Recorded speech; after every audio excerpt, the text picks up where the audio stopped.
In this tutorial, I am going to show you how to add a hyperlink in Smartsheet so you can quickly connect cells to websites, files, or other resources.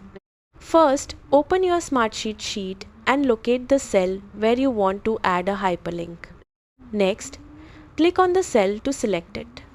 Now, right-click the selected cell and choose Hyperlink from the menu. A hyperlink window will appear. Enter or paste the URL of the website, document, or resource you want to link to. After that, click OK to save the hyperlink.